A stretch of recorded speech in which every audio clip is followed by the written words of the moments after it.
Good morning, everybody. It's Saturday morning, January the 6th. Pretty important day historically. Anyway, continuing on with this communication thing. When people are trying to work with horses and let's say you own a horse, you've taken a young horse or a green horse and you've taken it to a trainer and you've brought it back home and you're trying to ride it. There are so many different styles of trainers, whether they're Western or English, it doesn't matter. How trainers start horses, whether they're 2-year-olds or 6-year-olds or older than that, it doesn't matter. There is no national coaching program that that trainers are browbeaten into following. Thank God for that. But there are many different styles of training. And I think it's important to research who you send your horse to as a trainer, because not all trainers are created equally. And I think it's also very important to understand the style of foundation that particular trainer you've chosen is going to use to start your horse with. Now, I have a very broad equestrian background. I started in England, which was a very kind, sort of, but autocratic coaching and riding program. And when I came home, it didn't take me too long to figure out that autocratic coaching is, it doesn't fit well with the North American temperament.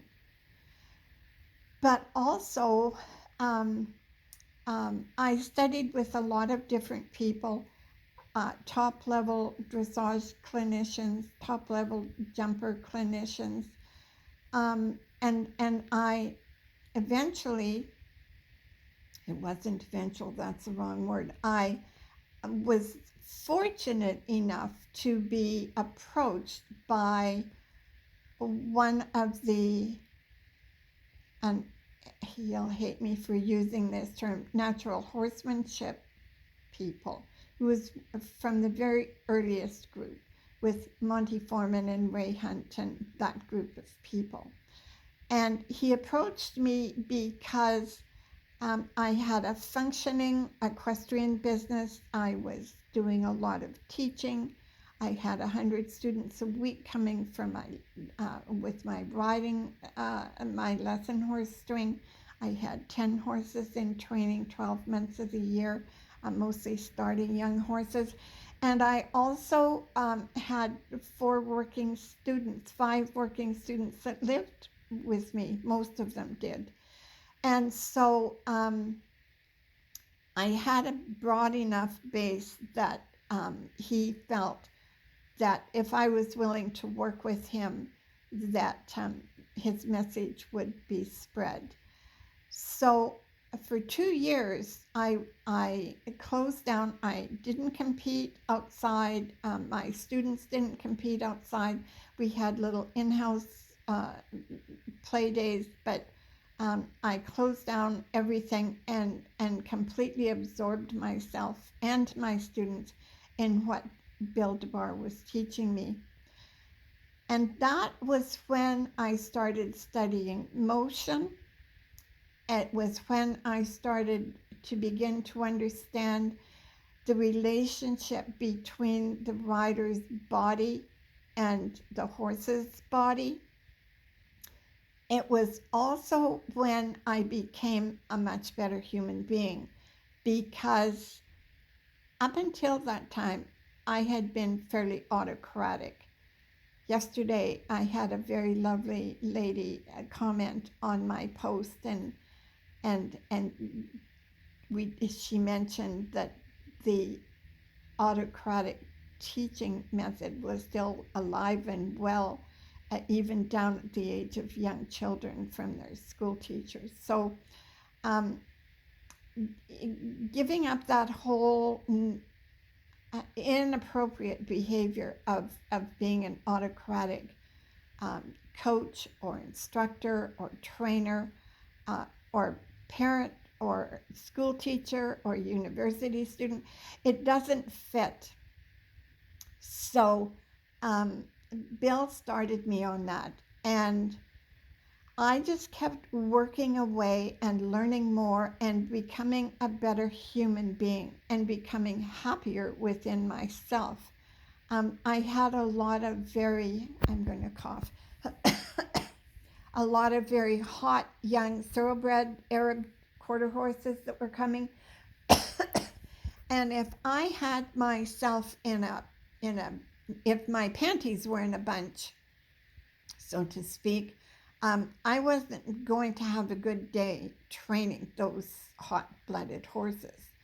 And so I learned gradually to be able to step outside of myself, outside of my own wants and needs and desires and whatever was wrong in my life. I just learned to set that aside, all of that stuff, and become what the horse needed from me. There's lots of upper level trainers. I'm not sure about now, but back in those days, that they would actually shut the front gate, close their arena doors, and there'd be a sign, "Do not enter, do not disturb," because they didn't want anybody, including their staff in a lot of cases, to see what they were doing to produce their Grand Prix horses. I, on the other hand, my working students were always involved. If there was something interesting or important or something that I wanted to share, and they were in the barn grooming horses and getting horses ready to come in for training or cleaning stalls or feeding or whatever, I'd say, "Hey, everybody, come on in the arena. There's something I want to share with you." And I did that frequently throughout the day, every day of the week. And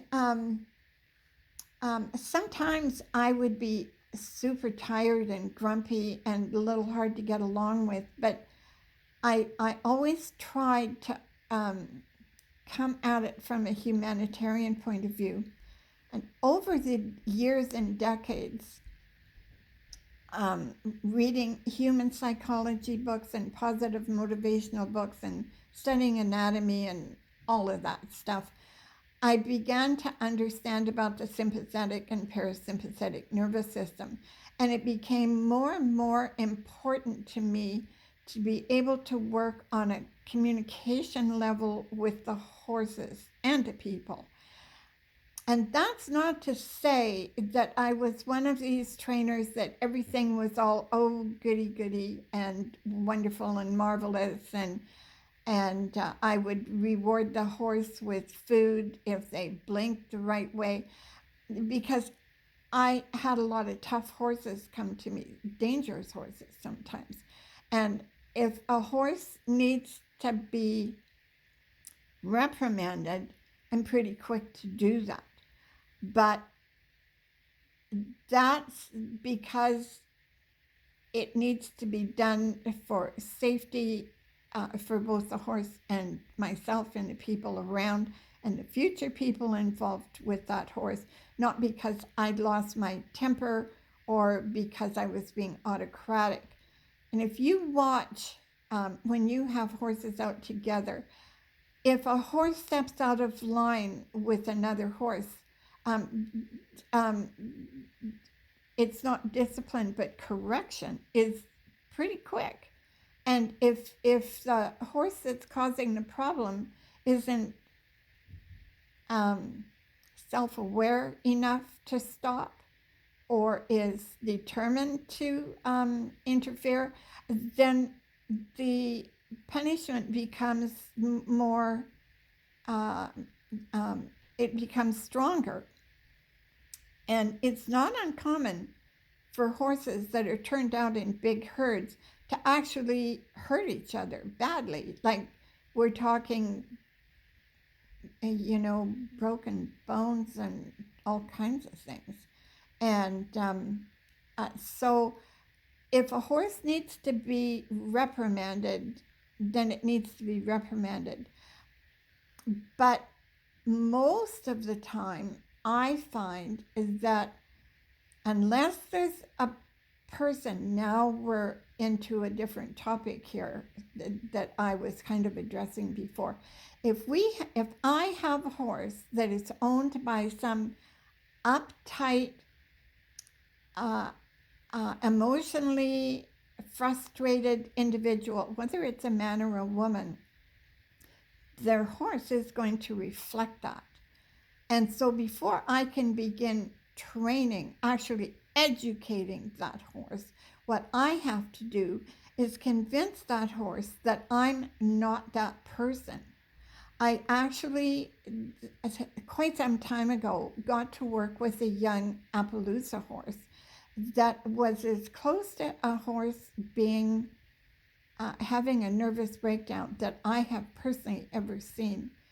This filly's owner was a doctor that was dealing with drug and alcoholic addicted people on the Lower East Side in Vancouver. And he was kind of dumping all of that stuff onto this young horse, which he was quite convinced he could train by himself.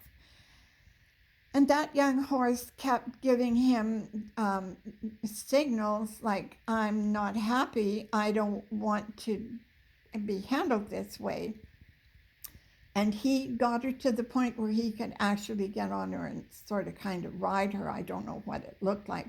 But I know when he surrendered that horse back to the breeder, she'd actually damaged his shoulder badly, like we're talking needed surgery, because she'd had enough. He just kept going at the filly, and the filly finally said enough is enough, and she hurt the guy badly enough that he quit. And he actually did that with 2 horses that I'm aware of.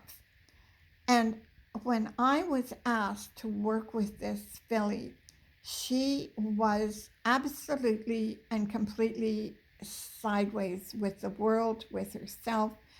Being an Appaloosa, she should have had more hair on her tail than she did, but she just kept hitting herself side to side with her tail, and she'd actually beat all the hair off her tail.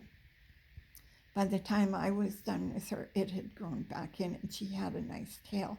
But this horse was absolutely neurotic. And I was able, through a lot of time, and that was back in my relatively